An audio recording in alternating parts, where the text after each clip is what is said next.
Good evening, everybody. Welcome to the ICB chat tonight, and thank you for taking the time out to spend with us. We are very excited about the response that we've received from so many of our students and people in our community that are excited about tonight's little chat. So welcome, thank you for taking the time. Grab a cup of coffee. And I think you are going to be spoilt and in for an absolute treat.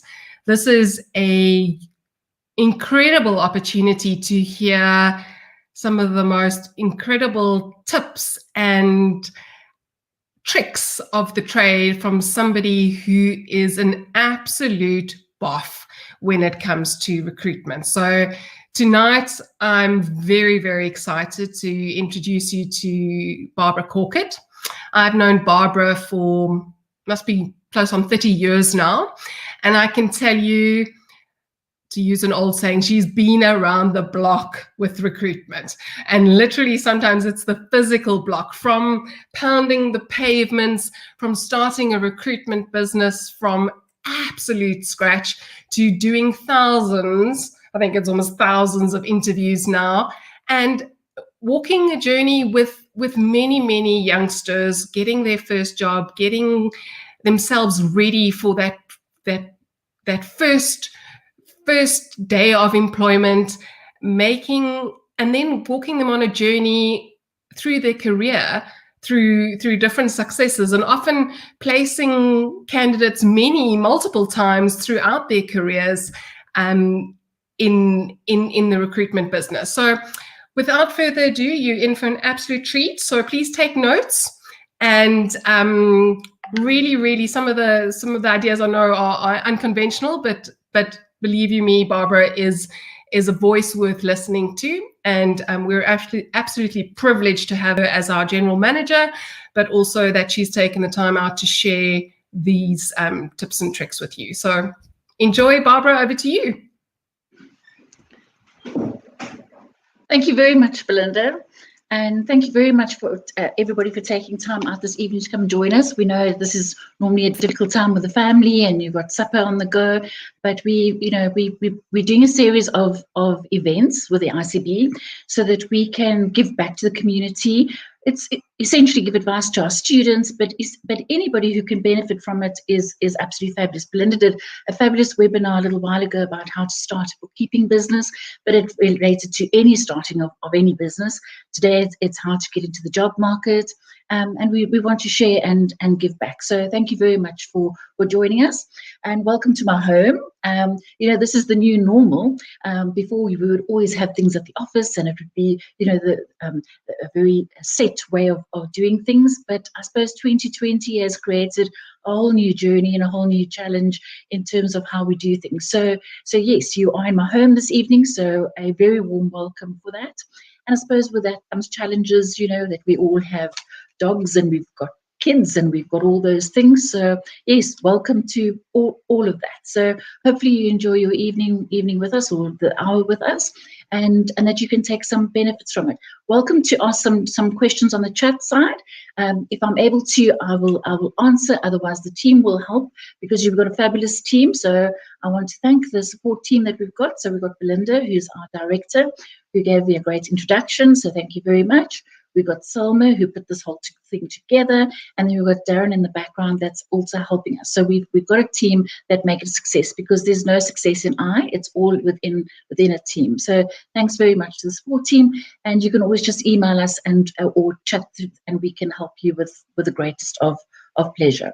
So we're going to go through the presentation, and then Selma is helping me drive it behind the scenes. So how to market yourself to land that dream job. And what really stemmed from this is we found that a lot of being in the educational sector, there's a lot of students that are equipping themselves to go into the workforce and have never actually had their first job or job encounter. And little things like, how do you go for an interview? Where do you find work? How do you go about it? So today, I'm going to cover some entry-level areas. I'm going to cover just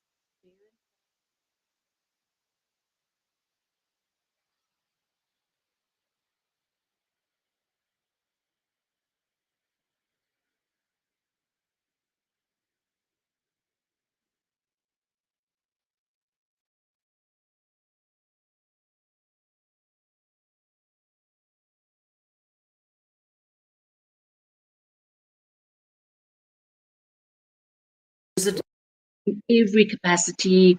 I see these comments that the sound is lost. Is everyone, can we confirm that the sound is good?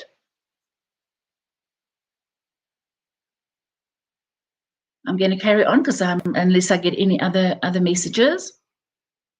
But you know, LinkedIn is, everyone always teases me about LinkedIn and the power of LinkedIn and what the value that you can have from it. And it's not just about what you get out of it. It's that engagement and that giving back. And it's so different from other social network systems. You know, everyone says, oh no, they don't like being in the open place and they don't like Facebook. But LinkedIn is so different. So I'll touch on that, well, maybe a little bit more than normal, because you can see I'm quite excited about that. And then obviously with recruitment, personal, some tips on creating a CV, where to place your CV, and the importance of networking. Selma, if you don't mind, if we can go to the next slide, I appreciate it. Thank you. Thanks very much. So, you know, why have I been asked to speak to you? Well, I started a recruitment company along with a colleague of mine, and we were given the challenge of opening up a branch in Cape Town, but there were 6 established branches in Johannesburg. And I took on the challenge, and I'd never done recruitment before. I'd always been in sales, a strong sales background. And we started, and you know, those days it wasn't quite so computerized as now. So we got a desk and we got a red box for candidates and we got a red box for clients, and we got a telephone directory and we got a phone. And we had to go find our clients. We had to find our job specs. We had to find the candidates. We had to interview them. We had to do the paperwork. And, you know, you learn such a lot when you got to start it from scratch. And within 6 months, we were the top branch nationally. So that was something that we were very proud of. And then with that, every job that I've had, recruitment and managing people and industrial relations and sitting in hearings and recruitment and the whole process. And I have to say that I love people. I love people development. I love seeing people get a position, how you work yourself up the ranks, and what the next opportunity is. And yes, there's a bit of craziness in that. I've been married for a long time, 26 years. I've got 2 fabulous kids. There's a photo there that you see with Belinda and I. We always teased the redheads in the office, and we, you know, had a fun day in the office because, you know, work's got to be fun. It can't just be plain sailing. And of course, there's a bit of water sports, a bit of adventure, and then there's some awards evenings that I've been privileged to attend. We also worked along with the other areas. You know, I worked within the largest recruitment company in the Southern Hemisphere with a lot of my colleagues, so that was great. So yes, I suppose, and I've interviewed people, so I've been on the side of being interviewed. I've been the interviewer. I've been and I've worked for a client and interviewed on behalf of a client. So that gives a little bit of context. So that's the reason I suppose I was asked to speak to you today. So there we go.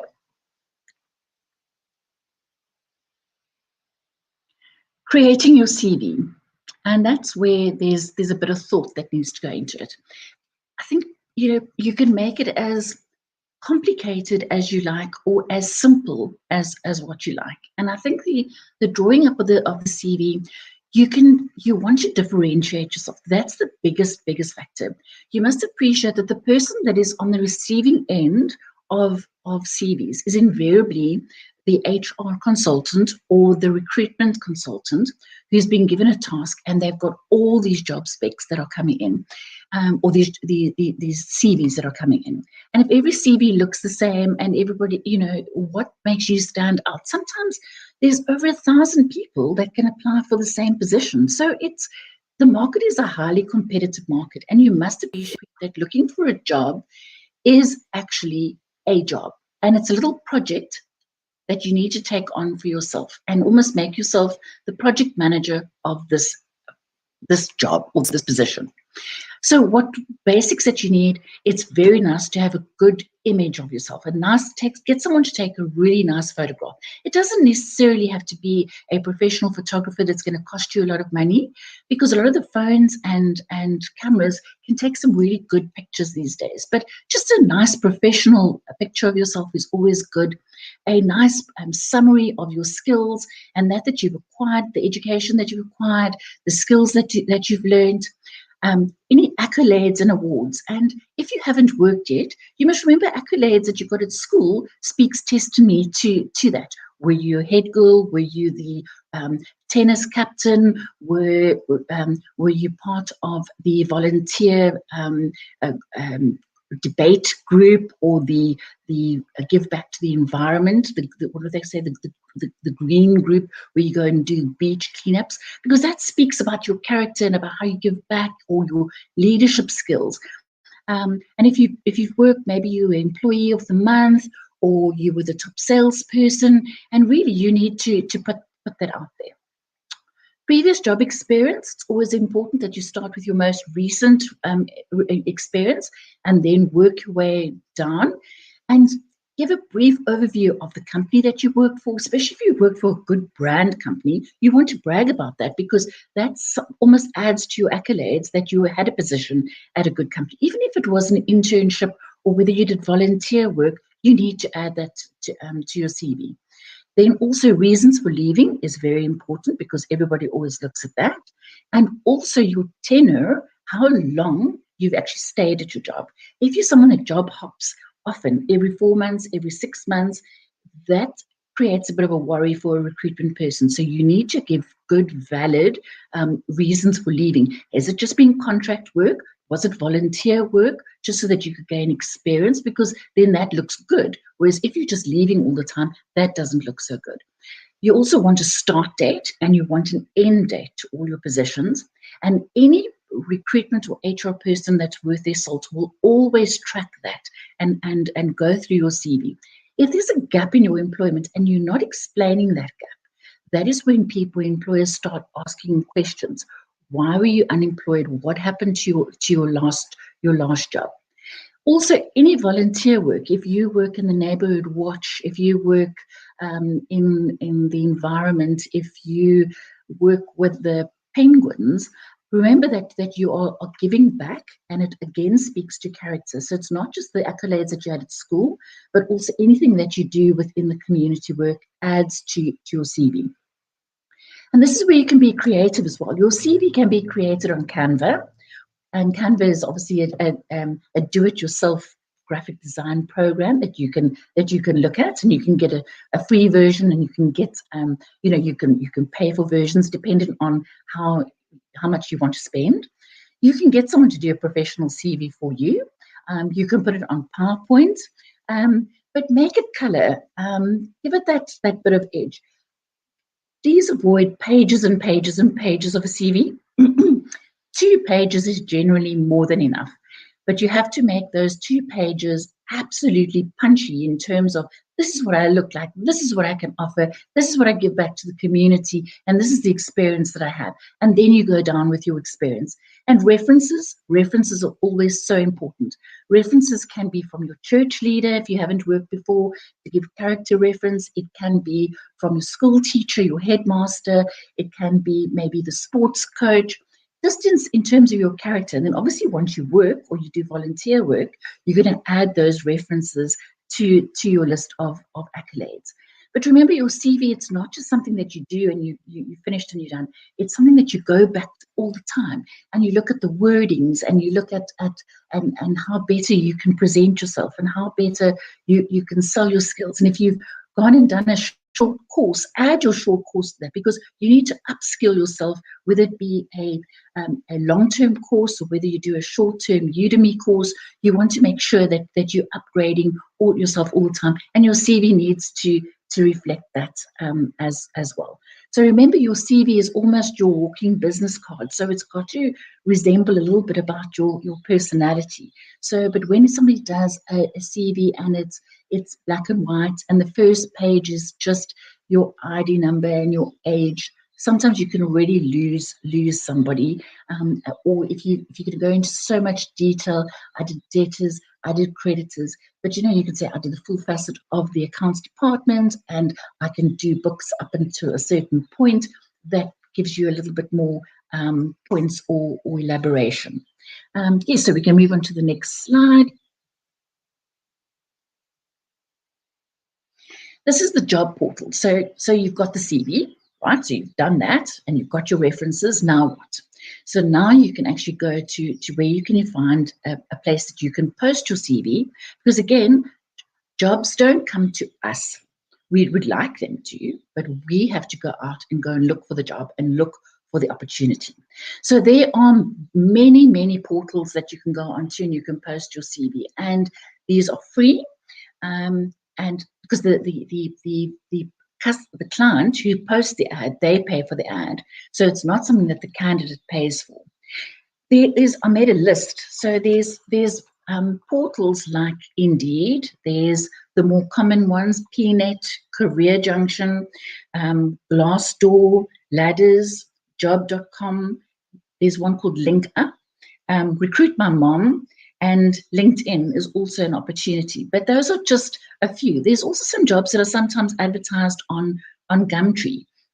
And I think the difference with the job portals, not only can you add your CV onto the portal, you can have keywords like search engine optimization, and you use words like whatever your skill is.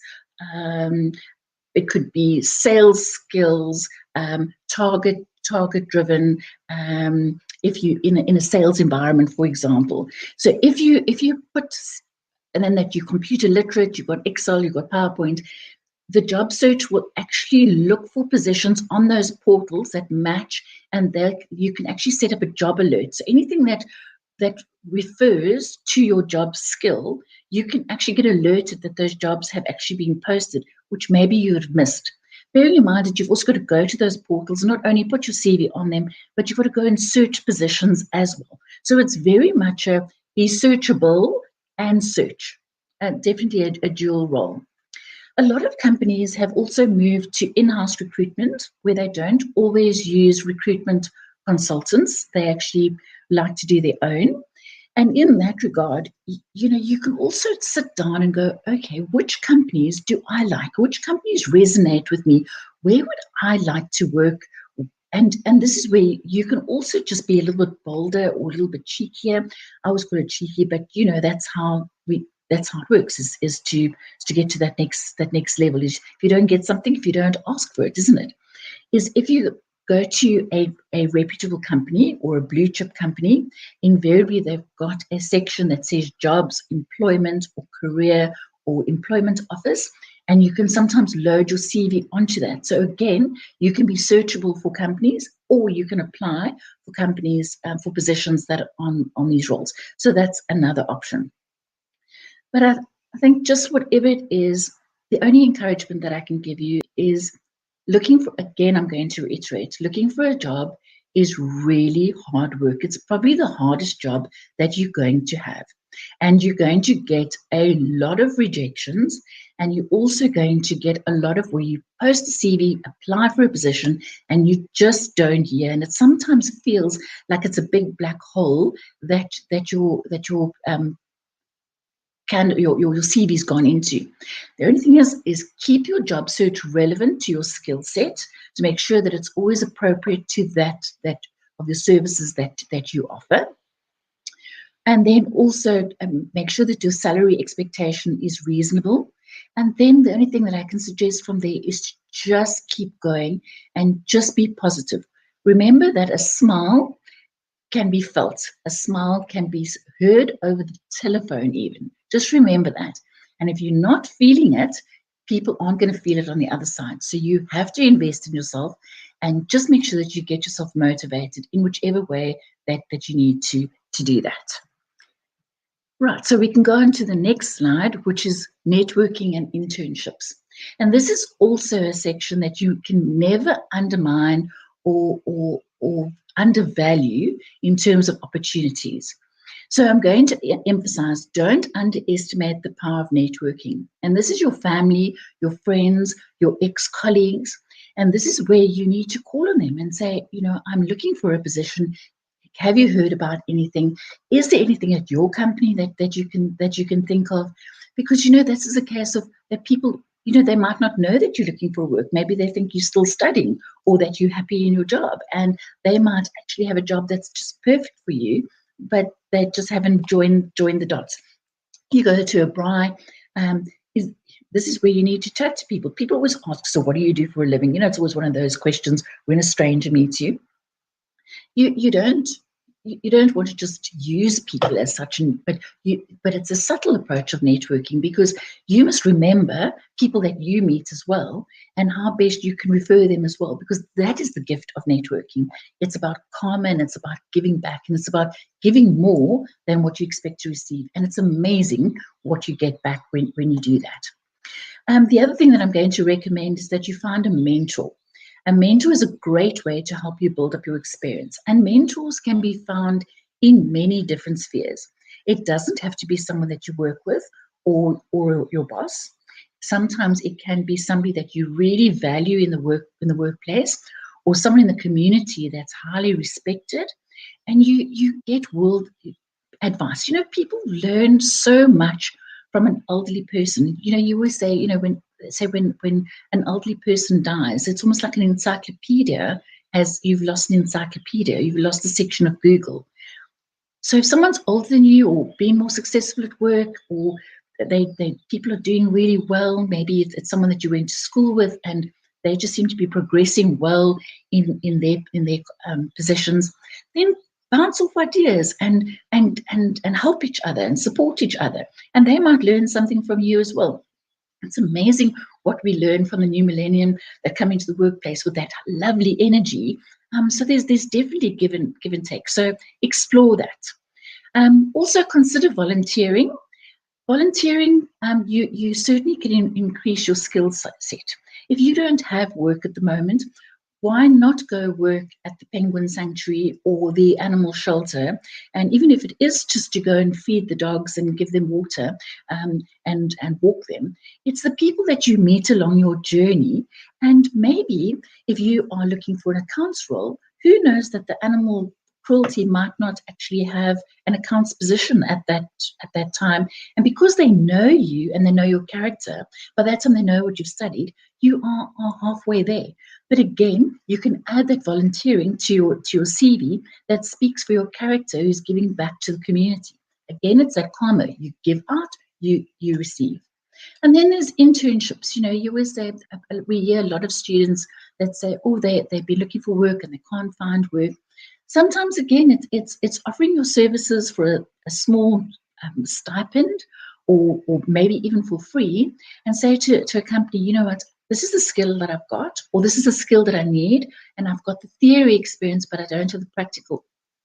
Can I come and work in your accounts department or your sales office or whichever environment that you are in, and job shadow somebody that's there, and then you learn from them. Again, it's skills. No one can ever take knowledge away from you. And the more you add to your skill set, the better equipped you are, the better the experience that you have, the more knowledge you can put onto your CV that you're building all the time. But also it's another reference that you could possibly get, that somebody liked your character, or they might not have had a position for you, but they give you a reference because you really applied yourself and you learned a new skill while you were there. And then there's always the bonus yet again, that maybe a position opens up.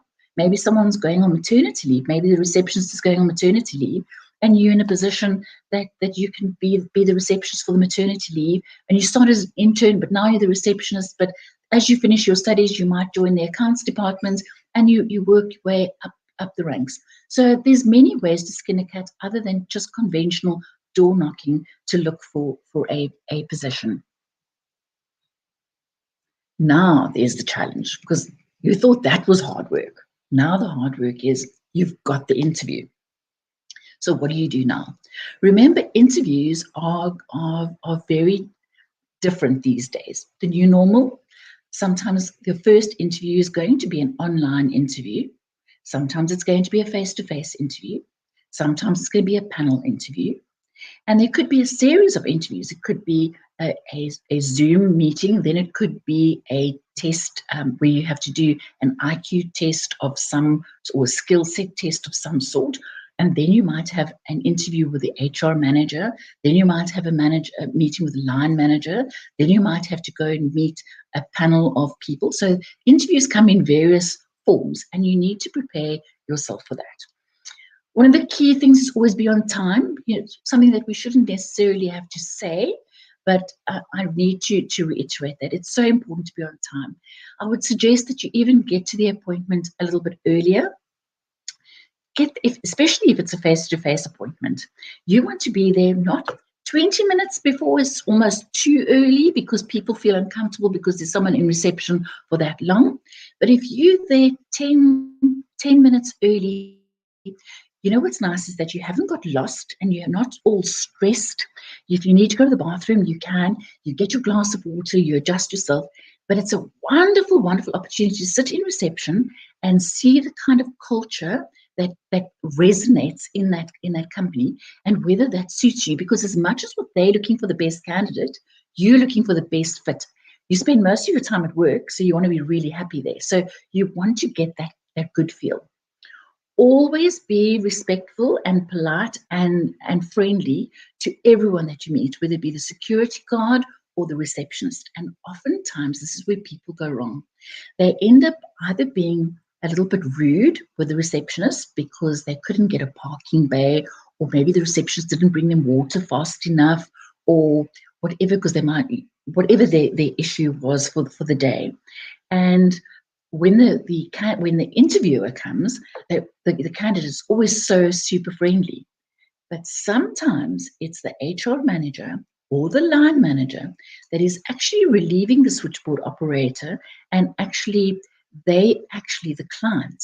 So be very, very wary. And oftentimes, and I use it as a tool, I would actually go and ask the support team, the receptionist, what was that person like at reception before I interviewed them? Because people, when are being interviewed, on their best behavior, but you want to see what that character is like. If you're wanting a front of house receptionist that's really bubbly and friendly, I want that person to be that same all the time, and not just because I've interviewed them, but how did they react to the security guard? How did they react to the receptionist? And I think that goes down to always treat people the way that you would like to be treated. It's always the safest way. Then in terms of knowledge about the company, preparation is key. You need to, if you have been granted an interview, remember 1,000, 2,000 people have applied for the position. Out of that, the HR person has maybe taken out 20 people. And then of that, maybe 6 people have come for an interview. And then they still see, okay, is that the right selection? And if they're not happy, they can go back and start the recruitment process all over again. The competition is tight. So you need to make sure that you know about the company. And I've had that where I've interviewed candidates that have come for an interview, and I've prepared for the interview. I've read the CV. I've looked at the concerns that I have with the CV and the kind of questions that I'd like to ask the candidate, and possibly any tests that I need them to have done, assessment skills or whatever the case may be. And then if I ask the candidates, okay, so what drew you to this position, or why did you want to be interviewed at this company? And they go, it's a job. I got an interview. That's not making you stand out from the crowd, not in the least. And that is where it gets critical. If you've actually read that CV and you can actually go back to the client and say, you know what, I really liked your values, mission and vision that I saw on your website, and it is point A, point 2, point B, and that stood out for me. I saw the kind of skill set that you're in, and I would really like to learn more about that. But this is the skill set that I have, what I feel that I can suit your culture or your company. Make sure that you're well prepared with the actual job spec. The job spec was given to you in terms of the line items that the client and the company is looking for. So this is where you need to make sure that you can account or speak for each of those line items. You know, and I've had some funny stories. I used to interview a lot for sales positions over the years. And when I interview someone, I'll say, okay, so what makes you different from the role? Why should I hire you as opposed to the 6 other people that are coming for an interview this week? And then they'll say, oh, because I'm a people person. Unfortunately, all of us, for the most part, enjoy people and people interaction. And that doesn't necessarily make a good salesperson. In fact, I think the salespeople that I've hired, the introverts and the ones that are very good at admin and very conscientious have probably been the best salespeople, not necessarily the gregarious, outgoing people. So if you can think of that as an example, each question, how do you differentiate yourself? Also, there's lots of books that are self-help books that are out there in terms of interview questions. A lot of people ask, you know, in 5 years, where do you see yourself? What are your challenges? What are your strong points? And this is a time you need to be confident, and you need to speak about your strengths, and you need to almost not use your weaknesses, but challenges and how you've overcome your challenges, how you're going to be overcoming your challenges, what you've prepared for in terms of other studies that you've done. So you want to be able to give some substance and some value to the answers. I've had some funny things where I've interviewed people, and I've interviewed for a position, and I came to reception one day and there was 2 ladies in reception, and they said no, they are best friends and they want to share the position and they've come for the interview together. That's a no-go zone. You've been granted the interview, you need to come for the interview. Always make sure, you know, the dress code. What is the dress code? You might go to a company that the dress code is not casual. They are professionally groomed all the time, and it's very corporate, and jeans aren't allowed. If you go to the interview in jeans, I mean, that's not giving the right image at all. So it's always good to ask the interviewer, or do research on the website, or ask the recruitment consultant, or if all else fails, just dress in a good corporate, neat attire that you can't go wrong. And also, when it's online, don't think, oh, well, it's online. Still, you need to dress up for the meeting. It's still an interview regardless. Make sure that you've got good connectivity. And a little secret, girls, if the high heels make you feel more confident, wear the stilettos, girls, wear them. No one else is to know you're wearing them, but you know what? If it gives you that edge, wear them. And then in terms of honesty and integrity, you want to be confident in your skills, and you want to give evidence that you're willing to learn and to do new things, but you also don't want to be boastful or go into skills that you actually don't have, because a company can terminate your services if they find out at a later stage that you've actually lied in an interview or overinflated your skills. So always be wary to always be conscientious in terms of that you can offer. And then in terms of negativity, please don't, if someone says, why did you leave your last job? If you've had a CCMA case and you had a tyrant of a boss, be very diplomatic in terms of how you answer. Remember, that might be very legitimate and you might have won your case. You need to be as honest and tactful with your reasons for leaving, but at the same time without elaborating with all the negativity. Because remember, when somebody interviews you, they've got maybe 30 minutes or maybe an hour, and they might have 3 intervals where they interview you, and that's where you've got to give off your best attributes and the best opportunity, and again differentiating yourself. And if you come across with lots of negative stories, you come across as somebody that's coming along with a lot of baggage, and no company wants that. They want people that are really effective and positive and that come highly skilled. And again, just make sure that you upskill yourself all the time. And then, okay, so here we are moving on to about LinkedIn. And LinkedIn is, again, one of my favorite subjects. I can speak about it for absolute days. And LinkedIn is one of those things where I'm going to ask you, if you're not on LinkedIn, can you actually afford not to be? And you need to ask yourself this question, because LinkedIn, yes, part of it is to look for a job, but there is so many parts of LinkedIn. LinkedIn is used if you are going to look for a job. It is if you've got a job that you want to network with other people within your industry. If you're in the sales arena, my goodness, you want to build relationships with people in the cyberspace so that it helps your sales. If you are in HR or management, you want to be able to recruit candidates. So that's an opportunity. But also in terms of just working.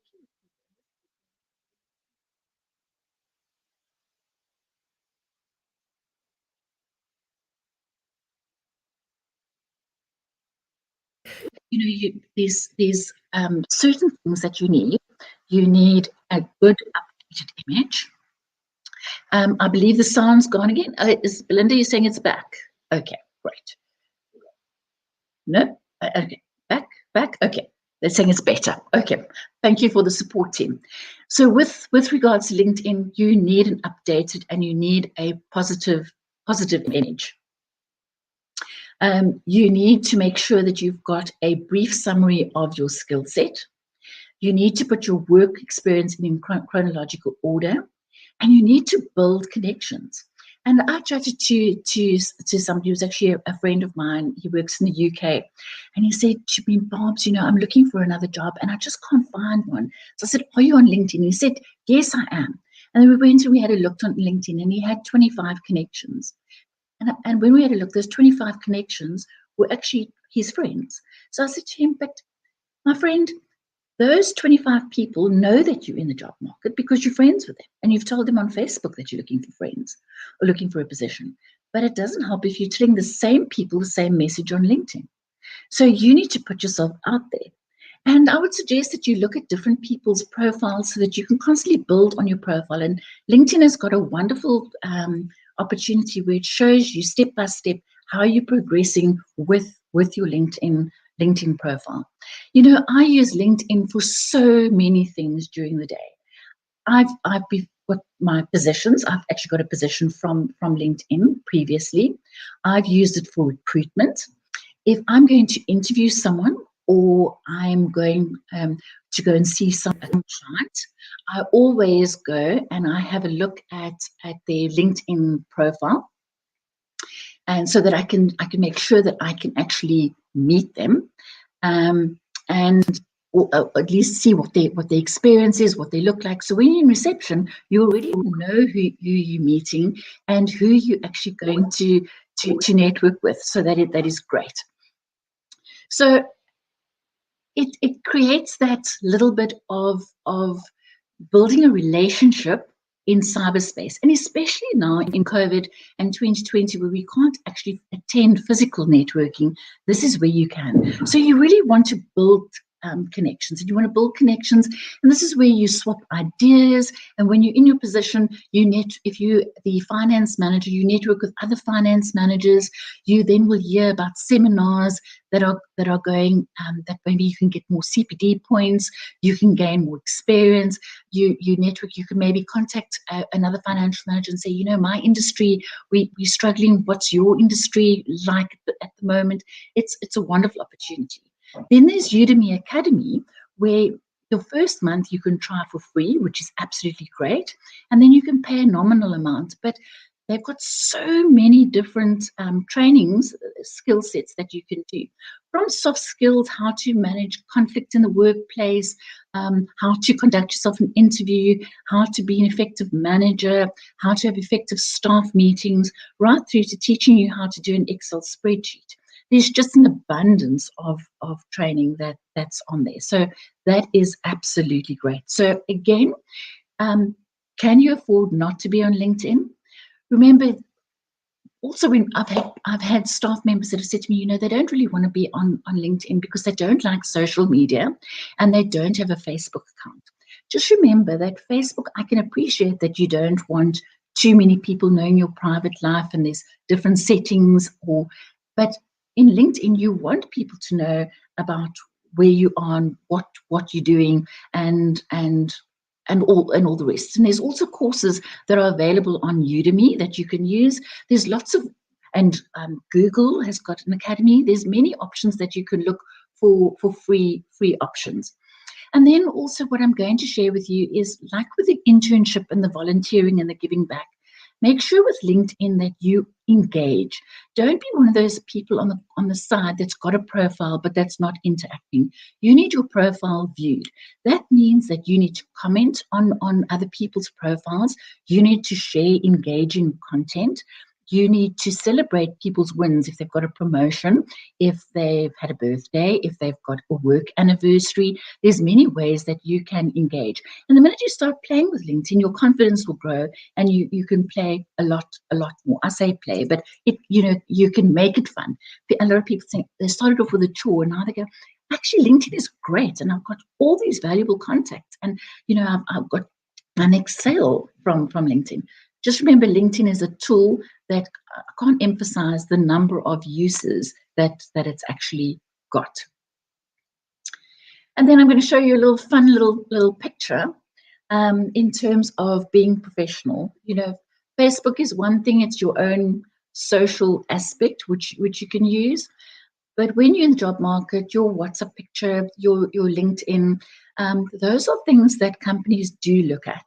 And if you're going to have any fun pictures on social media, make sure you've got private settings, because even though you might attend a party on New Year's Eve and not go to any party, not that it's wrong to go to parties, but if this is every picture that somebody sees, it creates an image of somebody that's maybe always going to be late for work or that's not going to be conscientious in the workplace. So you've got to be very careful about the image that you project, because again, LinkedIn and the social space is your walking business card before you've got in there. Most of you, I'm sure, have heard about the elevator speech, where you get into an elevator and you've got those 2 minutes to say what you do and what makes it important enough for somebody to seek you out once you get out the lift. Social media, and LinkedIn specifically in your CV, is your walking business card. And you've got to make an impact very early above all the other candidates that are out there and the competition that is out there. So pretty much we're at the stage now. I don't know if there's any questions that anybody would like to ask, and I can see if I can try and answer them now, or the team can help, or we're in a position that we can get back to people. I see Renee Brown in the audience. Hi, Renee. Renee is one of our top ICB students and done a lot of accolades. Amin, hello. One of my network associates.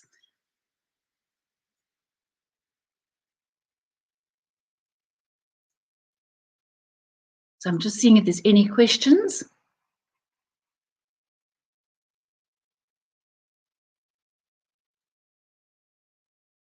Enrico, you're saying that being professional also helps.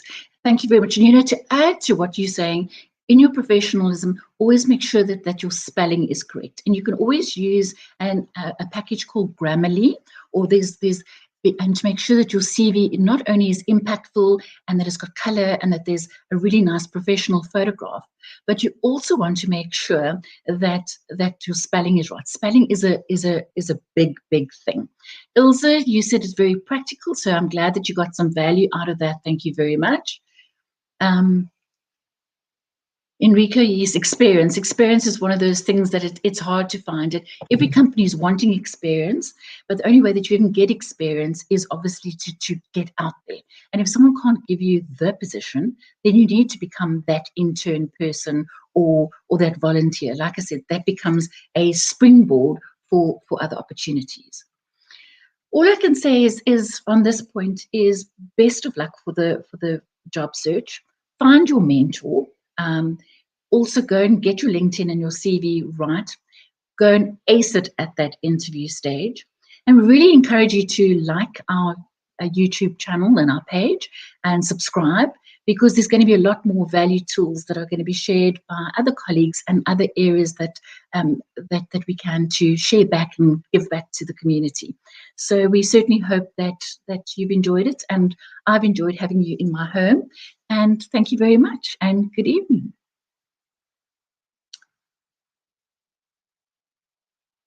We've been asked also, a huge favor, if you can press the like button if you found it, so this can help our reach. Maybe it helps somebody else to give them a bit of advice. That's great. And Blossom, you said thank you very much, and you found it to be very practical. So we appreciate that. Sipa, age is but a number. You just have to keep going. Whether you're young people are that energy that they bring into the business, but they don't necessarily have work experience. Older people have got the experience. You've got to find the right company or the right culture. But positivity, age is but a number. Beniso, it has been only a pleasure to share the information with you. Debbie, you said it was very helpful. I'm very pleased. Amin, thanks very much. You're saying it's very useful. I'm just going to keep the lines open, just if there's any other questions that are coming through. Only a pleasure, Renee. And in terms of ICB, we offer such flexible courses as well in terms of being able to improve your skill set. You can do them in short modules and you can actually build on that. Lots of flexibility for working people. If you need to take a break because you're on maternity leave or your finances, you can do the modules that suit you and you keep building up. So we encourage you to have a look at our website, which is www.icb.org.za for the courses. And then also, especially in the accounts department or the finance sector, is joining a professional body also gives so much credibility to your designation, and you can put that onto your business card and your signature, and you get all the CPD points, which is the continuous progression development. So lots of things. So Mustafa, thanks for the presentation. I work in jobs in different fields. How do I cater for that in LinkedIn? You can actually put dual roles onto your LinkedIn profile. I'm the group general manager for 4 companies within the ICB group simultaneously. So I actually have a little breakdown of all 4 positions. So there's no reason why you can't do exactly the same. Patricia, you're saying you learned something new. I'm very pleased to hear that. And Simon, you say you're all the way from Saudi Arabia. That's fabulous. Welcome.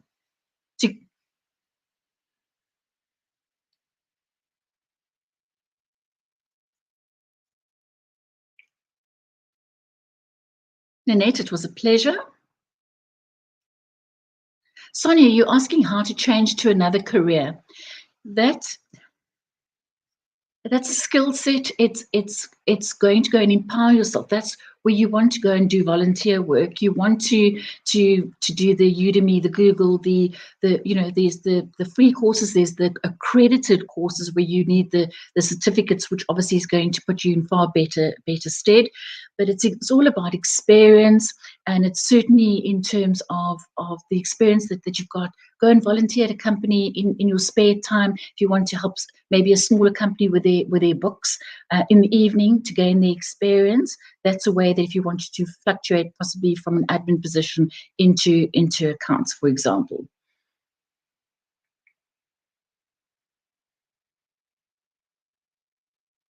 Alison, it was a pleasure. Thank you very much. The question is, I think from Wafa, how do you answer a question like your weakness? And that's where a weakness can actually be your best quality, especially if you're being honest. If we're very quick to say, oh, but we're very good at sales and we're very good at being punctual and we're very good at Excel and we can do Excel spreadsheets and we can do formulas and pivot tables. But in terms of people's weaknesses, they don't always want to share that. And there's very different challenges that you have, and those challenges is something that are areas of development that you're wanting to work on. So if you're not very good in Excel, what are you doing to change your Excel skills? If you're very shy and you're an introvert, what are you doing to get out there? Maybe you join Toastmasters to do public speaking to help being an introvert. You can always change your weakness into a positive. Enrico, how do you make yourself better than people to want you to be in jobs? It's about that differentiating. It's about upskilling yourself. It's about research on the company. It's about offering your skill sets, and it's dress for success. It's a whole package deal, and it's perseverance and it's positivity, big time. And Vincent, you're saying it's advisable to remove some of your work experience from your CV. I would put all your experience on the CV. And your cover letter, a lot of companies ask for cover letters. Use the cover letter. You might be applying for a position that you're overqualified for.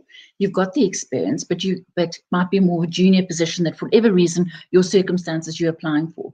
You can apply for that position and then use the covering note or to substantiate why you're looking for that. Maybe you're saying, I want to join this particular company because I like your values and I'm prepared to start at the bottom, but maybe they really like your experience and they actually go, okay, it is a junior position, but maybe if it works out, they can look at you for promotional growth. So I would suggest put all your experience in your CV.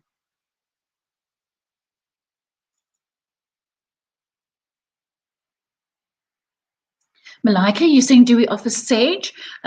We've got various modules. We range from an NQF level 3 to NQF level 6, and you can go right from a grade 10 right up to a technical financial accountant with regards to ICB. So please have a look at our website and you can see the breakdown of our modules, and you can always email our support team and they can give you some more advice. We'd love to help you and get you on board. That'll be absolutely fabulous.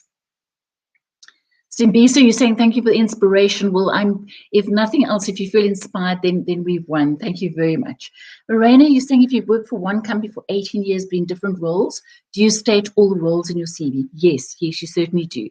And especially if it's been a upward grind where you have been promoted up the ranks. Maybe you started doing just reception work and then you covered for someone in maternity leave and then you gained that experience, but then maybe you went into operations and you helped there. That speaks to versatility. It speaks to working up the ranks. And sometimes it isn't always up the corporate ladder that speaks volumes. It's about sometimes the lateral moves, but it's all that knowledge and all the preparation that you prepared to do. Manzani, you're saying thank you for the presentation. When applying for a job, must I pull out my certificates? You can generally just put all your qualifications on your 2-page CV, and if you've been asked to go for the interview, then it's advisable to take your certificates with you, because companies don't usually want to go through wads of paperwork. So I would keep the actual certificates for the actual interview. And Raphael, you're saying that you're a mechanic for 13 years and you've recently registered for financial accounting. Fabulous. So that's a whole career change. Someone was speaking about career changes earlier. So when I apply for a job in finance, how do I negotiate for a salary? The problem is that your experience before was that as a mechanic. And yes, you've got 13 years experience and you've been fabulous in that, but you not necessarily got the experience in accounts.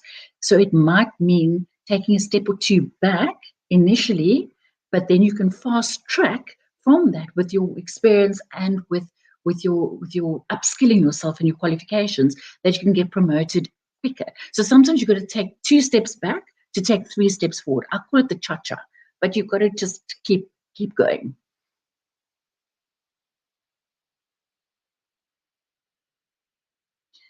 Enrico, so you students at ICB were great, and I'm so glad you joined us, and best of luck with those November exams. For those that don't know, our ICB students are writing their big exams now next week, and we wish them all the strongs. We're very, very proud of our students. Malika, is only a pleasure. Ilse, you're saying your CV is very long and you've done lots of things from teaching to hospitality to accounts. How do I keep it short? Instead of listing every line item of every function that you had in accounts, you don't want to say I did petty cash and I relieved on reception and I bought the cleaning stuff. You want to condense it, the skill set that you actually learned from your accounts department, and then that you learned in hospitality. So condense it, but actually draw out the actual skill set that you learned, and that you can add value to the next organization. Hopefully that helps you. Suzanne, you're saying 2 slides only in PowerPoint.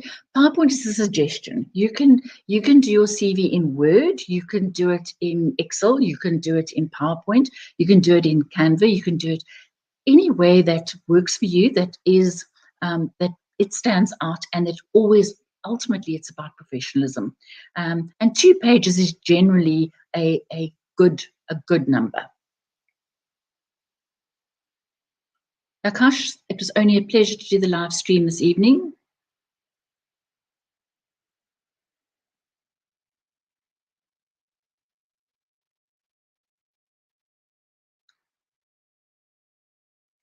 I hope I haven't missed anybody, but I think that I've answered all the questions that we've had. Oh, John Pierce says, in the US, they're not interested in your experience on your resume, but what you can contribute to the company. And that's definitely the way things are going, is you need a combination of experience, of credibility, and that's your references and your endorsements. But it is about your skill set, because you could have the tertiary skills, but do you actually understand what you've learned? How do you impart and put that into the workplace? And yes, it's very much about what you can give back. If the job market is so competitive, what makes you stand out? What differentiates you? What can you give over and above the position? And that can be in a host of other elements, that you can get involved in other departments, or that there's other growth, or maybe you come from an industry where maybe the company that you're going to is wanting to embark on, and you are able to launch that. So hopefully that answers that question. Right, I can't think of any other questions, but that seems that's it. So again, thank you very much, everyone, for joining us, and have a good evening. Nice meeting you all.